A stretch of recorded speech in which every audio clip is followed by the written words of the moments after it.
d'abord, on a observé notre marché, on a identifié plusieurs types de parties prenantes, pas forcément les utilisateurs qu'on avait, et on a identifié un problème qui valait la peine d'être résolu. Est-ce que vous avez tous un problème, donc vous êtes convaincus que c'est un must-have et pas un nice-to-have? Ou est-ce qu'il y a encore des doutes? Vous allez voir pourquoi on fait du prototypage rapide et qu'on évite de dépenser des millions.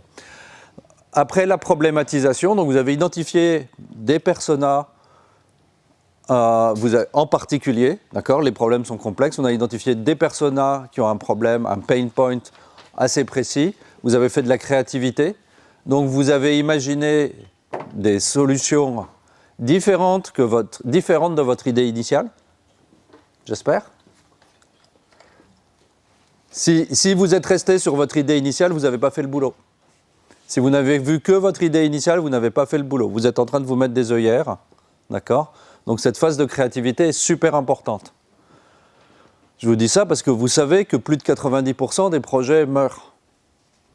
D'accord? Donc il faut savoir très vite rebondir et voir les autres idées. C'est à ça que sert la créativité.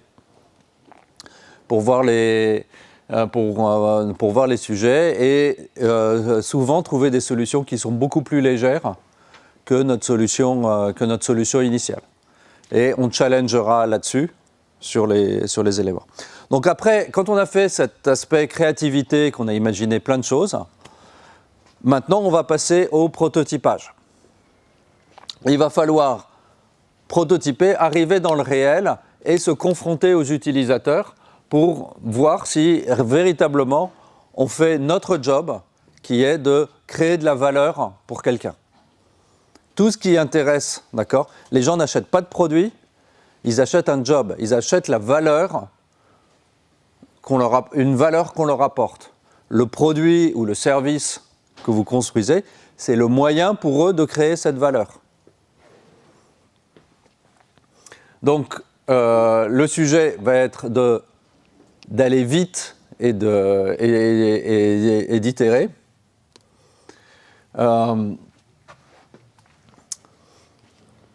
Et le problème, c'est que les gens, tant qu'on ne leur a pas mis entre les mains le produit concret, d'accord, ils n'ont pas idée de quoi il s'agit. C'est pour ça que c'est vraiment important d'aller faire un truc concret qu'on va pouvoir mettre entre les mains et voir comment les gens réagissent à ce produit. Pas ce qu'ils vous racontent. Ce qu'ils vous racontent, on tombe tout le temps à côté. Si on écoutait ce que les gens nous racontent, on aurait tous des smartphones Nokia dans nos poches. Qui a un smartphone Nokia? Ok. Alors du coup, est-ce que enfin, moi je suis d'accord, hein, mais ça remet peut-être aussi en doute les études, au final. Ouais. Est-ce que c'est bien de faire des études alors si on sait que... Ah, les études, c'est-à-dire quelles études? Si ce que les gens disent, c'est pas forcément ce qu'ils font, dans des études, des fois, on va prendre... Alors, les études de marché classiques, effectivement, globalement, ça sert à rien. Okay. C'est pour ça que nous, Alors, si tu chopes une étude et qu'elle est pertinente pour ton projet, il faut quand même la prendre. Ouais. Mais en général, ça ne vaut pas la peine de payer, surtout si on est dans l'innovation. Les études, elles disent éventuellement ce qu'il y a, ou les études, elles valident. En gros, elles valident des choses. D'accord? Elle valide des idées que les commanditaires ont faites. Là, on est dans l'innovation, donc on découvre. Donc, on a fait, pas des études, mais on a fait de l'observation. Mais même l'observation, on va peut-être tomber à côté. L'observation, elle nous a donné, vous vous souvenez, des intuitions. C'est-à-dire, peut-être que, pour reprendre ton exemple, peut-être que les gens ont besoin d'être éduqués par rapport à la mode responsable. C'est ce qu'on suppose. Mais la seule réalité, ça va être de se confronter au réel. Et donc de mettre ça entre les mains des gens et de faire des expériences. Donc là, prototyper, ça va être tout le temps de faire des expériences. On ne construit pas des produits, on construit des expériences. Et on répond à des questions.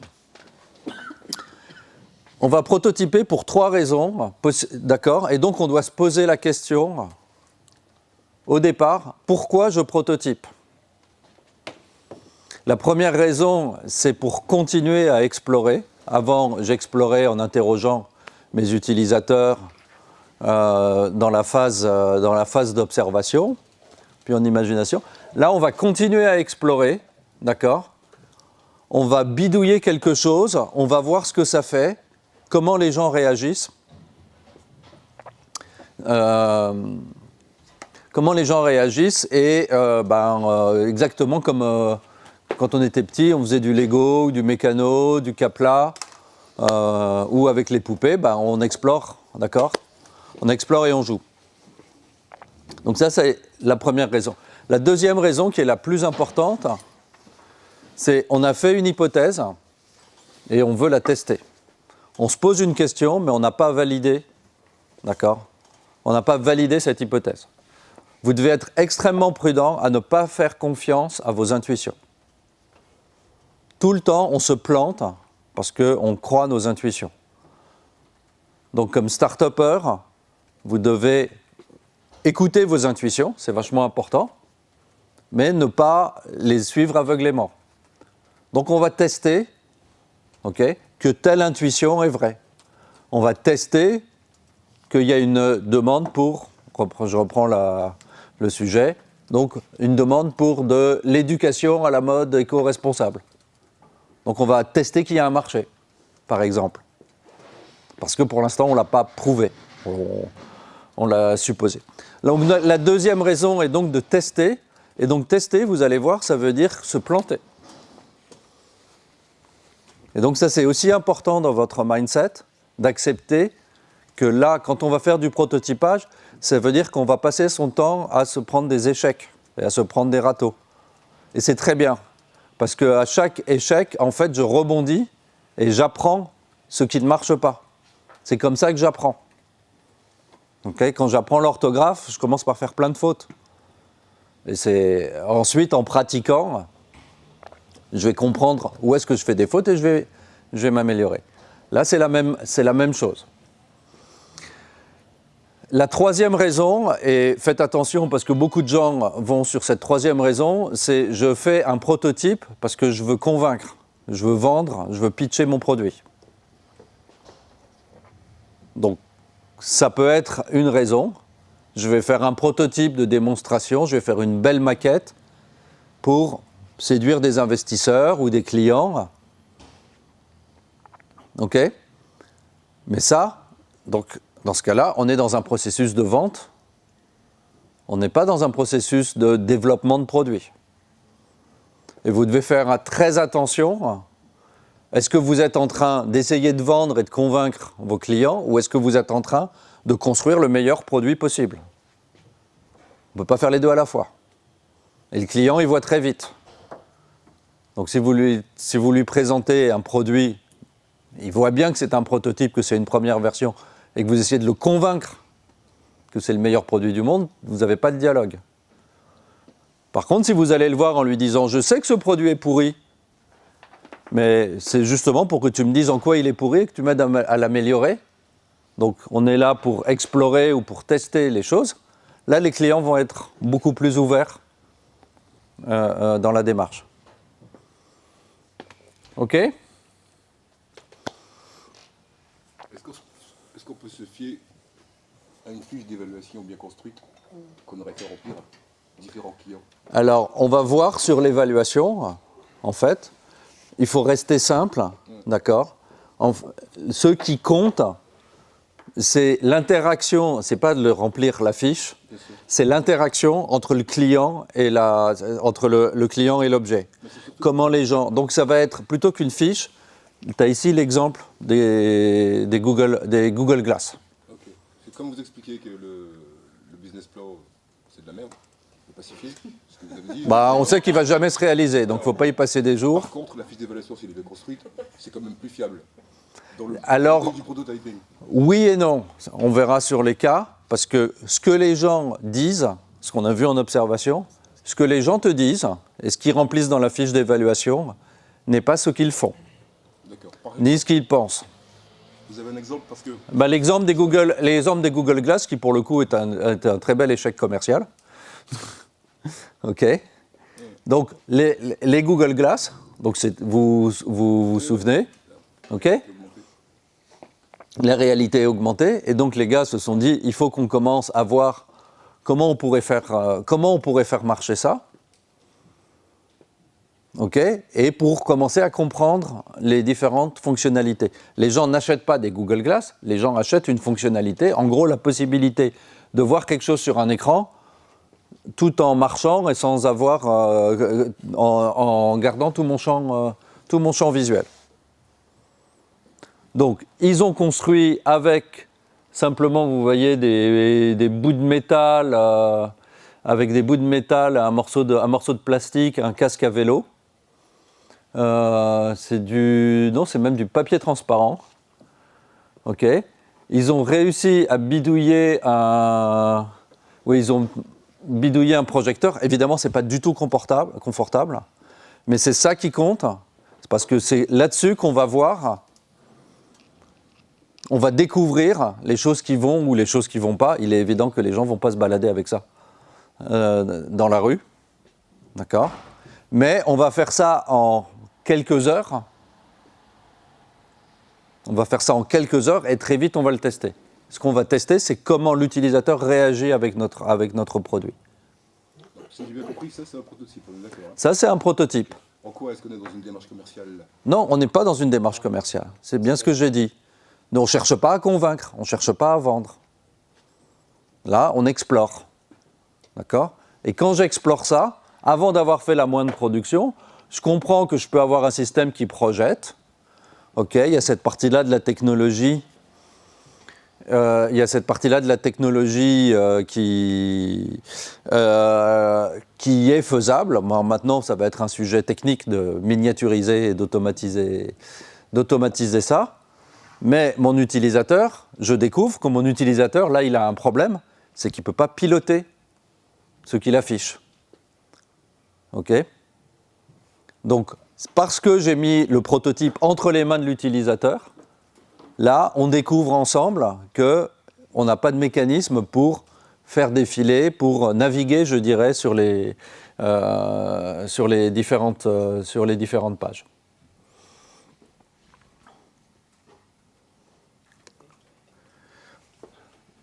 Donc, voici un autre exemple de prototype. Je ne vais pas vous le passer, mais un exemple de prototype, c'est de faire une vidéo qui marche comme si, d'accord, donc une mise en scène, d'accord, qui montre l'utilisateur comme si c'était comme s'il vivait la chose. D'accord ? Donc ça, c'est relativement facile de simuler une expérience utilisateur à partir d'une petite vidéo.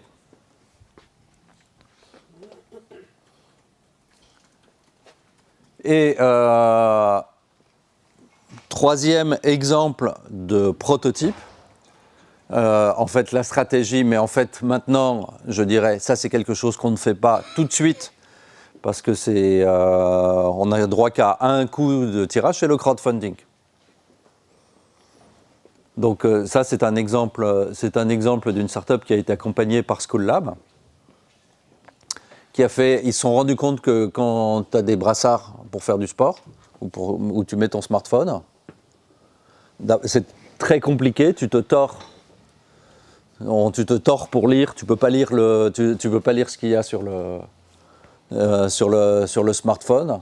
Donc c'est pas pratique, c'est pas ergonomique. Il y avait plein de petits problèmes de friction sur le dispositif, et tu ne pouvais pas non plus prendre ton pouls. D'accord ? L'intérêt quand tu fais du sport, c'est de prendre éventuellement ton pouls. Donc ils ont conçu un brassard qui n'était pas intelligent, mais un brassard qui était bien conçu, qui permettait simplement de mettre son téléphone, qui tienne solidement, mais de pouvoir l'enlever pour pouvoir lire rapidement et pouvoir le remettre.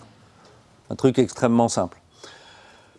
pour tester le marché, évidemment, ça c'est un produit, donc typiquement dès qu'on fait du hardware, c'est quasiment obligé. Pour tester le marché, comme il faut lancer des productions, il y a à la fois un besoin de financement et un besoin de valider qu'il va y avoir suffisamment de clients.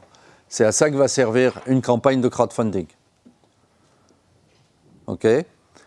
Mais il faut savoir que même une campagne de crowdfunding, d'abord il faut déjà que vous ayez déjà une audience pour que ça démarre. Et si votre campagne de crowdfunding n'explose pas, si elle ne démarre pas, d'accord, vous n'avez pas droit à une deuxième chance. Le crowdfunding, c'est un truc à un coup. Les gens c'est très rare que des gens relancent un produit après que après que ça a été lancé. On peut faire 2 campagnes de crowdfunding. On peut faire 2 campagnes de crowdfunding. C'est la première marche, ouais. Bah, si la première, en fait, dans la réalité, ça n'arrive jamais. Je suis pas trop d'accord. Enfin, je connais plusieurs personnes qui en avaient fait plusieurs, et ça c'est très bien. Sur le même produit, Ouais. sur le même produit, ils ont fait plusieurs campagnes de crowdfunding. Mais la première, c'était bien passé ou pas? Oui. D'accord. Donc après, c'était plus du test, c'est de la distribution, quoi. Mais l'esprit du crowdfunding, et l'esprit des plateformes, c'est vous allez tester et vous allez voter en quelque sorte pour le produit innovant. Donc si c'est un produit qui existe déjà, en fait, je pense les plateformes n'étaient pas très regardantes. C'était de la distribution, dans ce cas-là.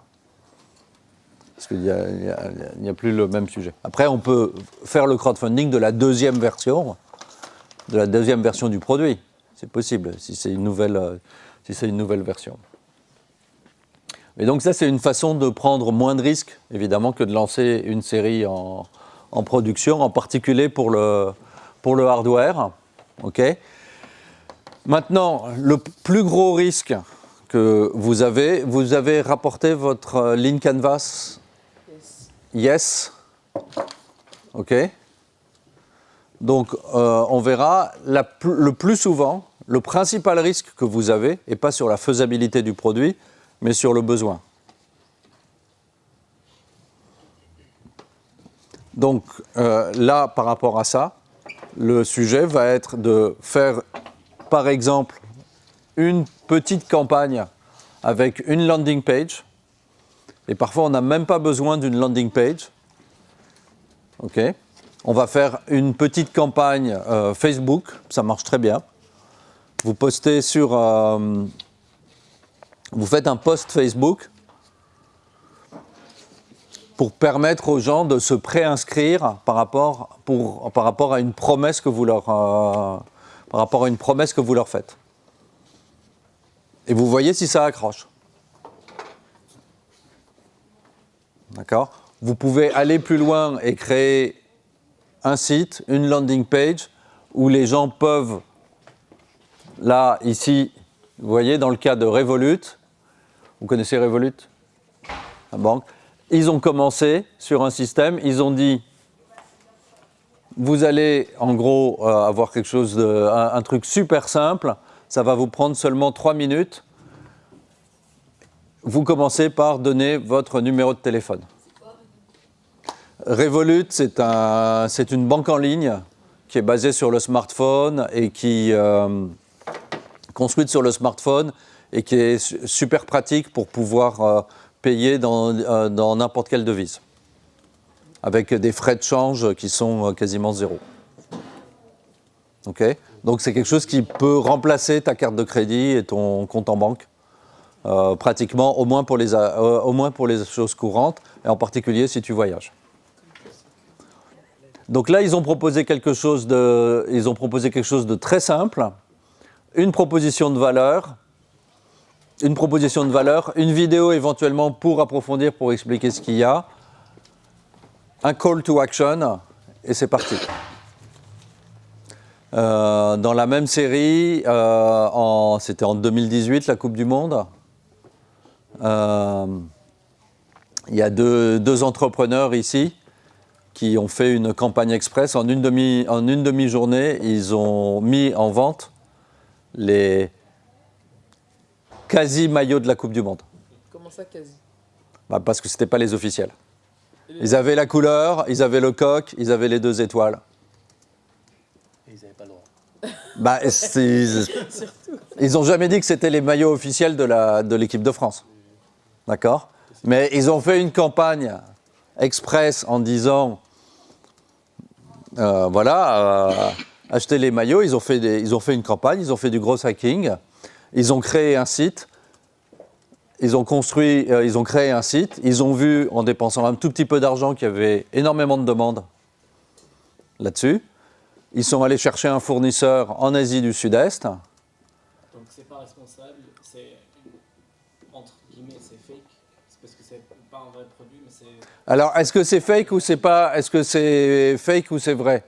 Si tu veux, pour le gosse, si tu as un gosse de 6 ans, d'accord, qui juste est émerveillé parce que les Français ont eu la coupe et qui veut avoir son maillot, pour lui, c'est le vrai. C'est aussi vrai que la version officielle de Nike. Parce que si c'était produit en Asie pour une équipe de France. De toute façon, c'est produit en Asie. De toute façon, le maillot, il est produit en Asie. Disons que ce n'est pas le maillot officiel de l'équipe de France. Ils ont testé pour voir s'il y avait un marché, d'accord?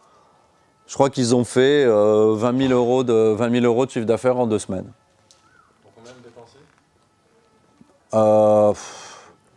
En fait, ils ont dû dépenser.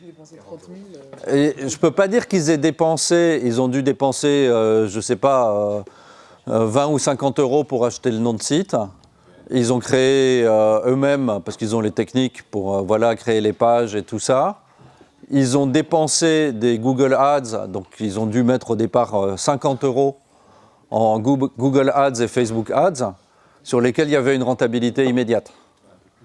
Donc on ne peut pas dire. Après, ils savaient que pour tant d'euros dépensés, ils savaient combien ils auraient de ventes, d'accord? Donc ils ont calculé pour 50 euros, ils ont calculé leur coût d'acquisition client. Donc je pense qu'au total, ça leur est revenu à moins de 100 euros et c'est surtout que ça leur est revenu à une demi-journée de travail. Ouais, mais c'est un business qui est pas. Non, c'est viable. pas. Absolument, c'est pas viable. Ça dure une semaine le temps que les maillots soient sortis, quoi. Alors ça a duré, en l'occurrence, les maillots, je crois, ont mis près d'1 mois à sortir, quand même. Donc ça répondait à un besoin. Ils les vendaient combien? Mais c'est pas grave. Non, c'était pas viable. C'était une expérience. On est là pour faire des expériences. Ils les vendaient combien? Ils les vendaient, je crois, à 90 euros.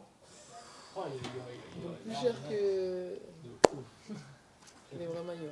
C'est une expérience. C'est une expérience. Ils ont fait ça pour se marrer. Ils n'ont pas fait ça pour l'argent. Mais c'est possible, voilà, de prototyper. On a une idée. On y va et on l'exécute. Donc, très souvent, c'est ce que j'appelle les pages Potemkin. Mais même aujourd'hui, est-ce que vous avez même besoin d'une page? C'est même pas évident. Avec un bon compte Facebook ou un bon compte Instagram, vous testez votre idée. Vous voyez si les gens s'inscrivent. Juste quelqu'un qui vous partage son mail ou son téléphone, ça veut dire qu'il est intéressé par votre produit. C'est comme ça que vous allez tester le marché de façon beaucoup plus réelle que si vous faites des enquêtes. C'est super chronophage. Par rapport à quoi? Ça demande du temps de... Combien de temps ça te prend de faire une page Facebook? C'est pas le temps de faire une annonce Facebook? C'est le temps de la communication avec ces gens-là, les rameuter, les intéresser. Mais tu vas toucher, tu sais que tu as identifié une cible. Tu as identifié des gens, tu as identifié des personas. D'accord? Ouais. Donc aujourd'hui, tu peux les targeter avec Facebook Ads de façon extrêmement précise. Donc en une journée, en 24 heures, ça ne te prend pas très longtemps de mettre en place la campagne. En 24 heures, tu as la réponse. Tu as un début de réponse. Voilà, un début de réponse. Bien sûr, c'est un début de réponse. Avoir une réponse et une acquisition et même... Non, mais on ne cherche pas à avoir de l'acquisition, on cherche à valider. On cherche à récupérer au moins son adresse mail. Non, on cherche à valider une hypothèse. Mais dans l'idée où on va faire un crowdfunding. Non, on n'est pas dans l'idée on veut faire un crowdfunding. On est pour l'instant en train de construire les briques, d'accord? Là, tu es déjà en train, tu vois la cathédrale et tu es déjà en train de faire la messe. Ah, mais elle est prononcée déjà là. D'accord. Bon. Là, on est juste en train de creuser les fondations. OK? De voir comment ça se passe. Donc, créer un site, créer une campagne, sans avoir le moindre produit, c'est valider la demande. OK? Autre exemple, on va économiser énormément d'argent, d'accord? Quand on teste, quand on teste ça. Ça, c'est un robot pour aider les personnes âgées à manger. Ouais.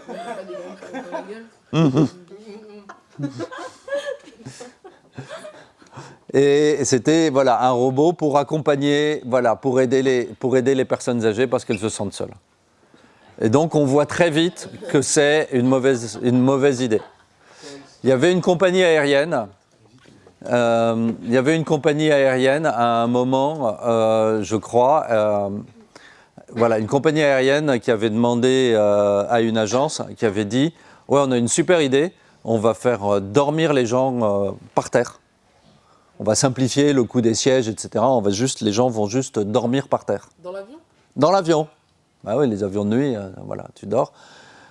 Et donc, les gars de l'agence, ils ont dit, ben, il n'y a pas de problème, on va le faire. Ils ont construit rapidement quelque chose qui ressemblait à la carlingue d'un avion, ils ont mis des matelas, et ensuite ils ont dit aux clients, ben, allez-y, allongez-vous. Et là, les clients se sont dit, c'est affreux, d'accord. L'expérience était terrible, on ne veut pas se mettre au sol dans un avion, ça fait peur, voilà, c'est pas confortable. Et donc, ils se sont rendus compte très vite que c'était une mauvaise idée. Avant de passer du temps à faire le prototype.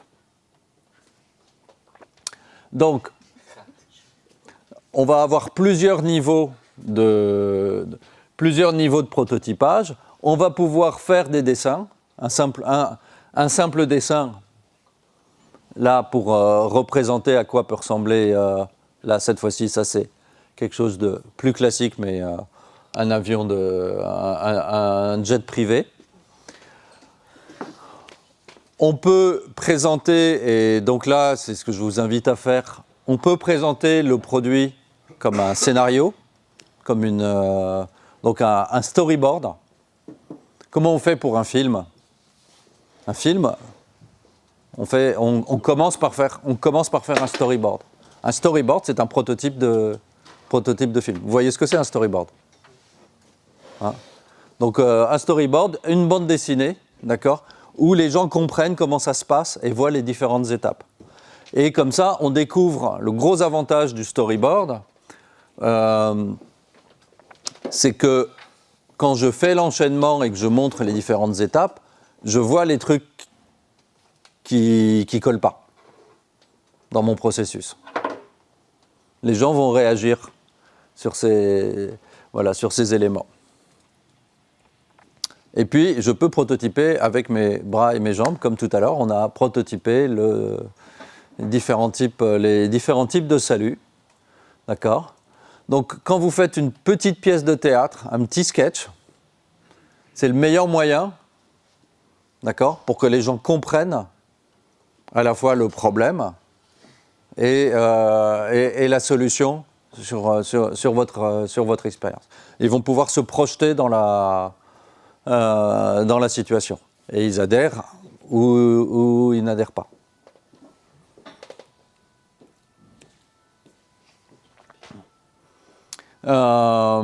Ok, on peut faire aussi ça sous forme, si on ne peut pas faire en live, on peut faire ça sous forme de vidéo.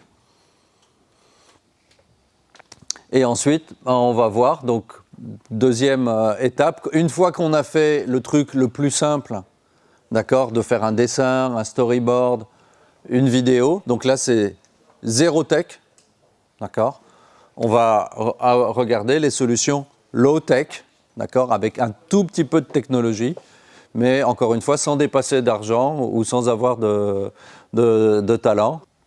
On avait l'exemple comme ça il y a quelques saisons du shérif des économies qui voulait développer une appli mobile pour faire des économies sur son contrat d'assurance, son contrat de téléphone et ainsi de suite. Sauf qu'ils n'avaient pas l'argent ni les talents pour développer une appli mobile et en fait on leur a dit c'est une bonne nouvelle parce que les clients s'en foutent. Eux ce qu'ils veulent c'est faire des économies. Ils ne veulent pas une appli mobile, ils veulent juste faire des économies. Donc qu'est-ce que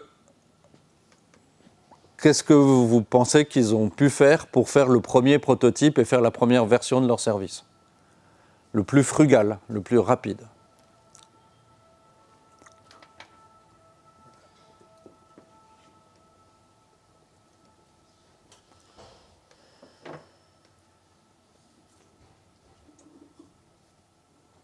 Donc, on a brainstormé, on leur a dit, vous pourriez faire un chatbot. Vous pourriez faire un chatbot où les gens vous posent des questions.